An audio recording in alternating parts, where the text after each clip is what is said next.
ये गठबंधन आगे बढ़ रहा है तो भारतीय जनता पार्टी को पता है कि भारतीय जनता पार्टी 2024 के अंदर कहां पर उस स्थिति में खड़ी है जब ये गठबंधन सामने चुनाव लड़ रहा होगा और एक तरफ भारतीय जनता पार्टी के 38 दल होंगे और सामने 28 दल वो दल होंगे जिनकी अलग अलग राज्यों में सरकार है, जिनके पास हर राज्य के अंदर अपना वोट बैंक है, जहाँ के लोग उन्हें पसंद करते हैं, जहाँ लोग आज भारतीय जनता पार्टी इसलिए दुखी है कि 9 साल में इन्होंने कोई काम नहीं किया। तो दिल्ली के लोग आपको लोकसभा में क्यों नहीं वोट देते? सरकार आई थी, बहुत हुई महंगाई की, दिल्ली में आपकी 10 साल से सरकार है, कि ये लोग, आप दिल्ली की जनता लोकसभा में क्यों नहीं वोट देती आपको? जुमलेबाजों को वोट दिया तो था, जुमला दिया था इन्होंने 15 लाख का, बहुत ही महंगाई की मार अब किया, मोदी सरकार का जुमला दिया था, हर किसी को जहां झुग्गी वहीं मकान देने का वादा किया था। आज उन झुग्गियों को तोड़ने के लिए नोटिस चिपकाने का काम कर रहे हैं, आज उन झुग्गियों को उजाड़ने का काम कर रहे हैं। दिल्ली की जनता सब समझ चुकी है, तभी तो नगर निगम उखाड़ के फेंक दिया 15 साल के बाद। अच्छा ठीक, 15 2 बार से इनके जुमलों में आ गई थी झांसे में, अब आगे नहीं आई। 2022 में जब निगम का चुनाव लड़े तो दिल्ली के लोगों ने हमें वोट। एक जवाब ले लो उस राज्य से, फिर सत्यमेव जयते। मेरे आज खबर से खबरदार के प्रोग्राम में गठबंधन की एकता और हर पग कदम सत्य की तरफ जा रहा है और भारत का बच्चा बच्चा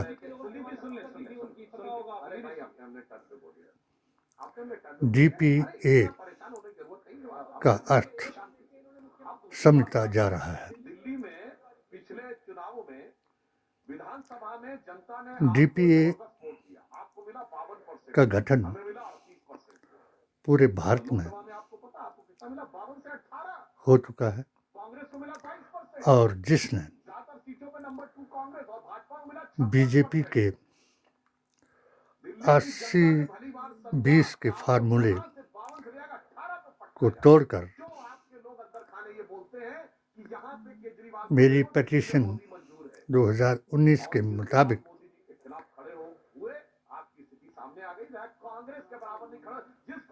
ऑल इंडिया सुन्नी सूफी संत जमात ने 40/40 का फार्मूला देकर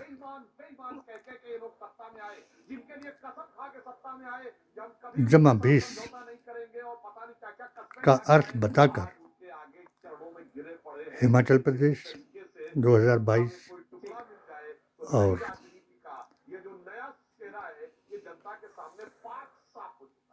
अन्य 2 स्टेटों में ये दिखा दिया कि जो इनका 80-20 का फार्मूला था, यानी अपनी लिस्ट से, अपने हर बात से मोदी जी ने 20% को बाहर का रास्ता दिखा दिया और हिंदुत्व के नाम पर एक अभियान चला दिया जिसका मुख्य स्वरूप था नेहरू गांधी खानदान, मुसलमान और पाकिस्तान का प्रोपोगंडा करके इन तीनों को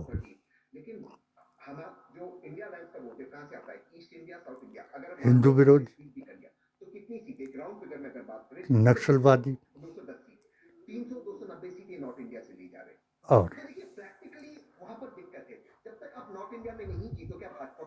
पाकिस्तान बनाने वाला बता दिया और नेहरू जी पर तरह तरह के इल्जाम लगाकर महात्मा गांधी के बताए संविधान को बनाने वाले अंबेडकर जी को और उनके जिनका नाम आज DPA रखा गया है, दलित, पिछड़ा वर्ग और आदिवासी अल्पसंख्यक, जिनको इतिहास का ज्ञान नहीं, जो भी भारत में अल्पसंख्यक आदिवासी मुसलमान बना, वो वली हिंद के तरीके पर बना और आज तक भी वो भारतीय संविधान, कुरान और अपने नबी के फरमान पर इस एजेंडे को लेकर के इंडिया गठबंधन के साथ है और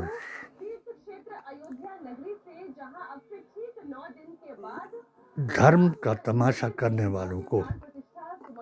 वेद, पुराण, गीता ग्रंथ और कुरान से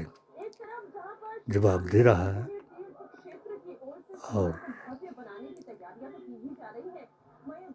जिसका 3 रूपों में दमन किया जा रहा है। नंबर 1 ईडी, नंबर 2 हिंदुत्व और नंबर 3 जो है वो ईवीएम की मशीन है। इसलिए आज 3% आदमी अगर हिंदुत्व के नाम पर अकेला पड़ गया है तो वहाँ 97% इन डीपीए का व्यक्ति ये समझ चुका है कि ये एक धार्मिक ड्रामा है और धर्म के नाम पर सबसे बड़ा अधर्म है। राम जी के नाम पर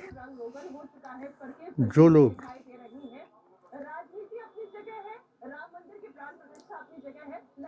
निमंत्रण की बात कर रहे हैं और जो निमंत्रण को ना मानने वालों को उसमें ना आने के लिए हिंदू विरोधी और राष्ट्र विरोधी बता रहे हैं, वो खुद ही इस राष्ट्र को धर्म के नाम पर एक और झटका लगाने के लिए लामबंद हो चुके हैं, जिनकी तादाद बहुत कम है। जब हमने भारतीय संविधान, कुरान और नबी के फरमान के मुताबिक मोदी जी के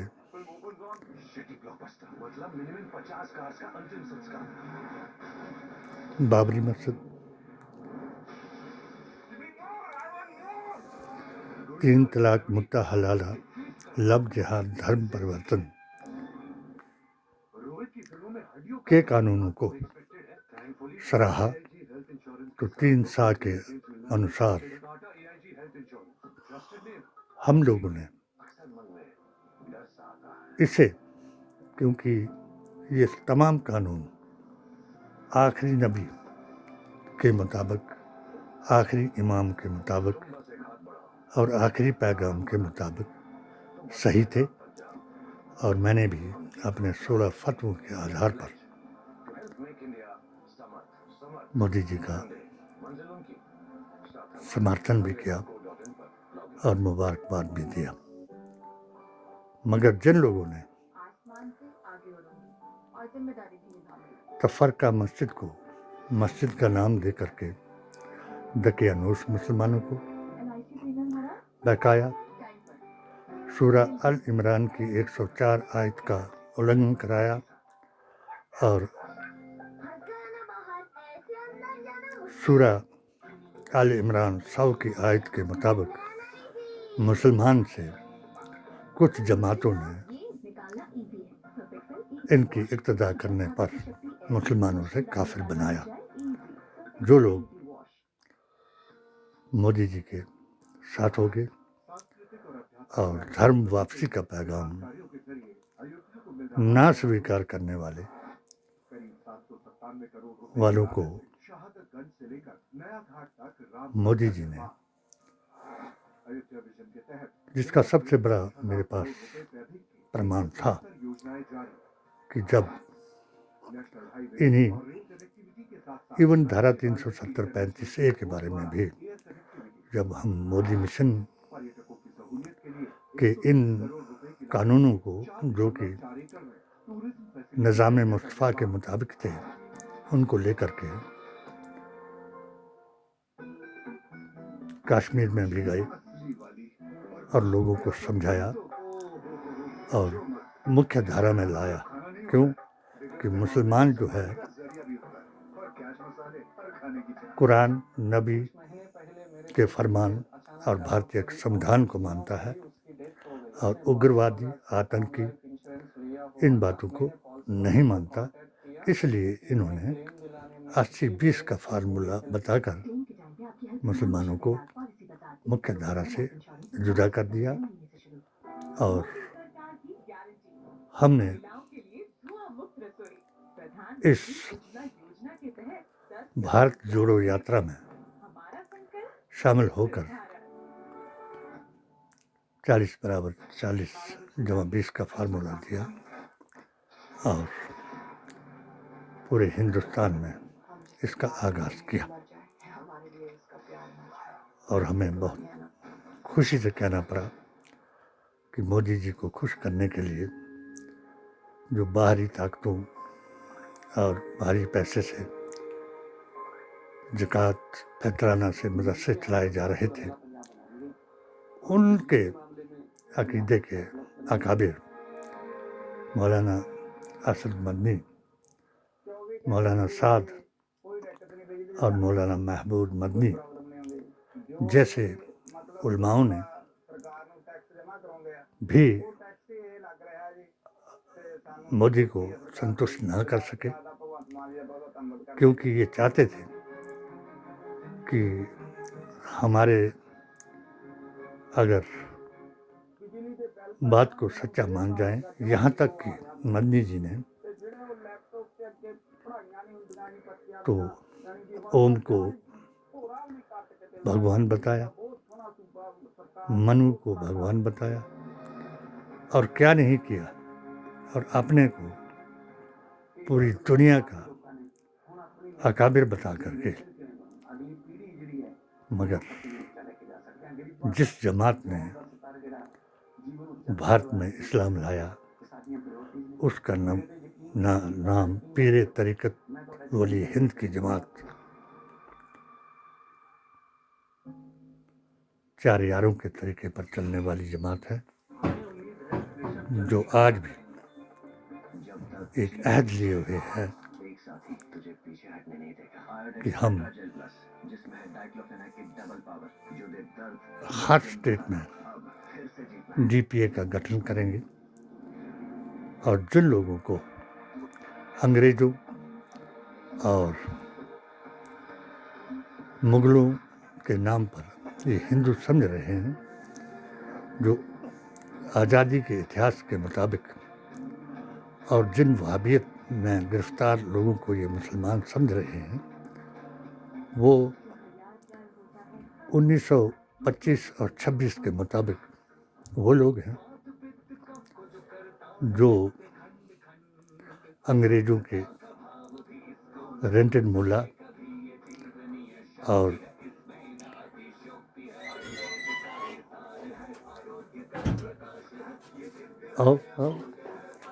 रेंटेड मुल्ला और पेंशन भोगी गोडसेवादी हिंदू हैं। हमारे दीन इस्लाम और तमाम मज़हबों के मुताबिक, जिनमें हिंदू, मुस्लिम, सिख, ईसाई के ये तीनों वर्ग PDA को ये साबित नहीं कर सके कि ये हिंदू हैं। क्यों कि जैन, बौद्ध, सिख, ईसाई भी उतना ही उत्पीड़ित हुआ जितना कि इनको हिंदू बना करके मुसलमानों को प्रताड़ित किया गया। हमारे अकाबिरों और हमारे अकीदे के लोगों के मुताबिक ये राम जो हैं वो हिंद के इमाम हैं और हम उनके वंशज हैं। उस बात पर यकीन रखते हैं जो नबीउल अव्वलीन, आखरीन और इमामुल मुत्तकीन हैं, यानी पहले और आखिरी इमाम हैं। इसलिए हमने जो फार्मूला दिया वो साकार हुआ और उम्मीद है कि यही फार्मूला 2024 के उसमें भी काम आएगा और हमारे सुझाव पर अगर इंडिया अपना फोकस करेगा, हमारा सुझाव है कि राहुल को गांधी जैसा तपस्वी संत बताया जाए, कन्हैया को सरदार पटेल बनाया जाए और खड़गे जी को अंबेडकर के नक्शो कदम पर चलने वाला बताया जाए और इमरान प्रतापगढ़ी को सरहदी गांधी का रूप दिया जाए और नीतीश जी को संयोजक बनाकर उनका आदर और सत्कार किया जाए। क्यों कि ये उनकी सोच है जिन्होंने हमें पीडीए जैसी संस्थाओं को बनाने का जात, जमात और धर्म के नाम पर जातीय जनगणना से हमको जागरूक किया और अब हर मुसलमान, हर हिंदू, सिख, ईसाई जिन्हें जात, जमात और धर्म के नाम पर जैन, बौद्ध प्रताड़ित किया जा रहा है, वो एकजुट हो जाएंगे और इस अभियान को चलाएंगे। इसी अभियान को चलाने के लिए मुझे 3 बार, पहली बार बाबरी मस्जिद के बारे में मेरे बयान पर अपने इन दलालों से, जिनको दल्ले और मुल्ले कह करके लोगों ने कहा, फतवा दिलाया कत्ल का कि इसने बाबरी मस्जिद को तफरका मस्जिद बताया। उसके बाद उग्रवादियों को कुरान से ये साबित कराया कि इनका एक हाथ और एक पांव काट करके सरहद के बाहर फेंका जाए और कश्मीर हमारा है और इसको सर्वधर्म सौहार्द का अखाड़ा बना करके हमारे 1990 से पहले के अकीदे को मैं शामिल हो करके, और मुझे बहुत खुशी हुई कि अब जो मदनी जी थे वो भी ये समझ रहे हैं कि मोदी जी ने उनको क्या उपकार दिया। तीसरा, जब मैंने अपने यहाँ अपने एमएलए की जो हमने कसम खाई थी कि जो माँ चुरा कंस्टिट्यूंसी में एक एमएलए को जन्म देगी, हम उसको मुबारकबाद देंगे जब 57 साल के बाद विधानसभा में हमने एक प्रतिनिधि को भेज करके चुरा का नाम रोशन किया। और जब मैंने अपने अकीदे के मुताबिक साईं बाबा कहानी 70 के पर चादर चढ़ाकर उनकी माँ के समाधि पर देहात में गए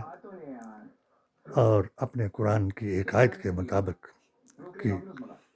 मुर्दे सुनते हैं और देखते भी हैं, उनके वंशजों से, लड़कों से वहाँ फूल अर्पित कराए और अपने वादे को दोहराया कि ऐ माँ,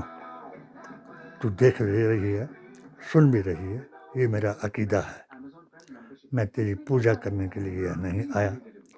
मैं तुम्हें मुबारकबाद देने के लिए आया कि अगर ये हमारे तरीके पर जिन लोगों ने क्रांति की, उन क्रांतिकारियों के तरीके पर साथ देता रहेगा तो हम इस तरह को कुश का कश्मीर बनाएंगे। मगर अफसोस ये है कि तीसरा फतवा मुझ पर यह दिया गया कि इसने एक एमएलए की माँ की समाधि पर जाकर के पूजा की। आज वो दल्ले और मुल्ले नाक से, कान से पकड़ करके जब बाहर किए गए तो डॉक्टर शेख का ही प्रोग्राम जो था वो जारी है और आखिर में मैं अभी 1 महीना अपने इलाज के लिए मसरूफ़ रखा और मैं जिन लोगों ने मुझे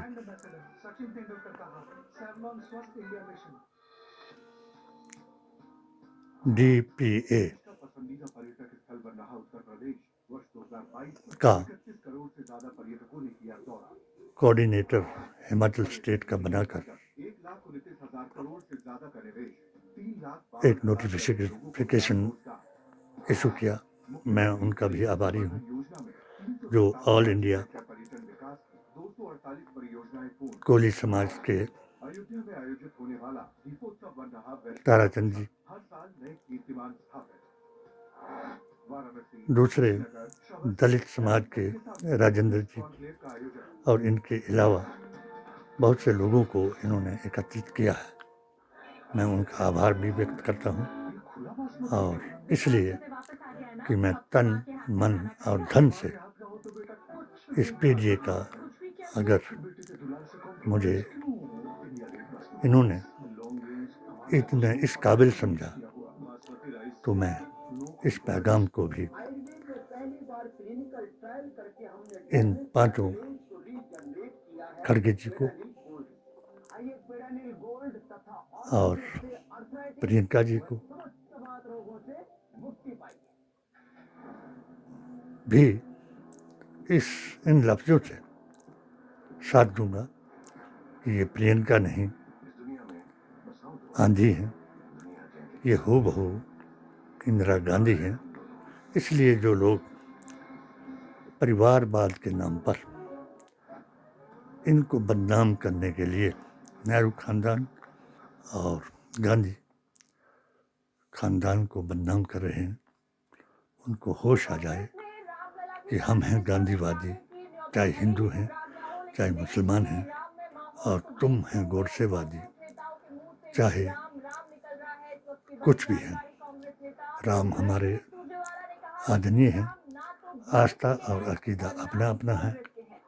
हमारे फतवे के मुताबिक मुसलमानों का राम जी का आदर करना और अपने को राम जी का वंशज मानना सही है, जायज़ है,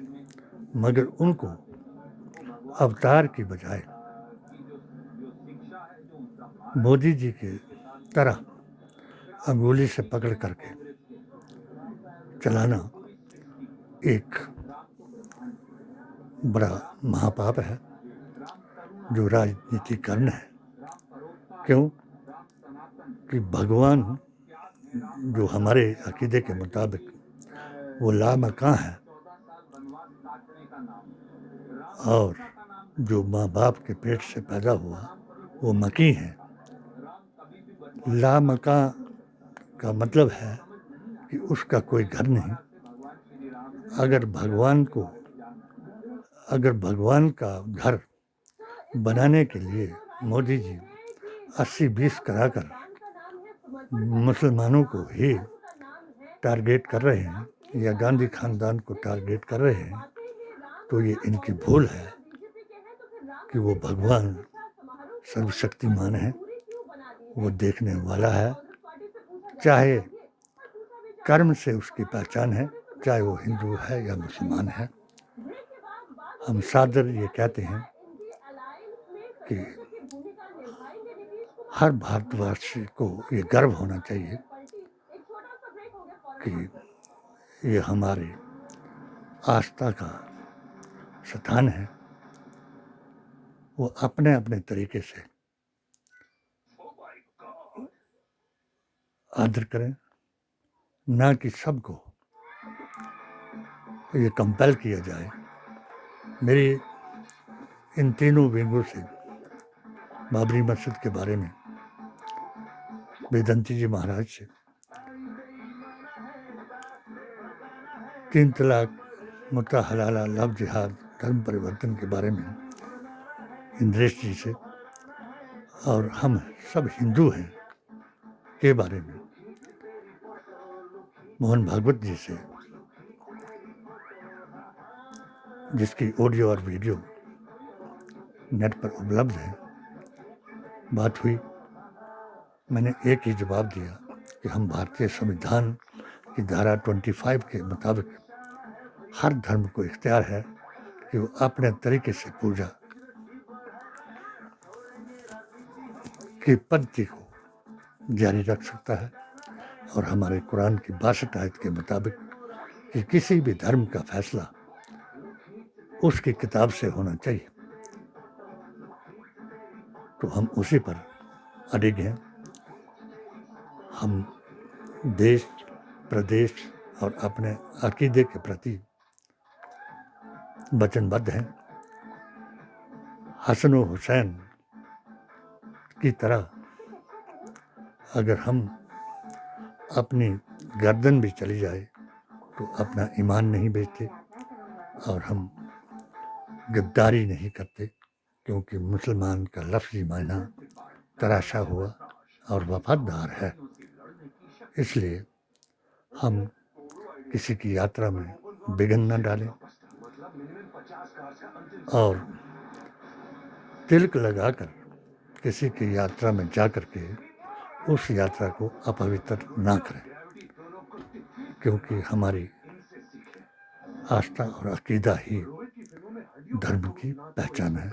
जय हिंद, जय भारत।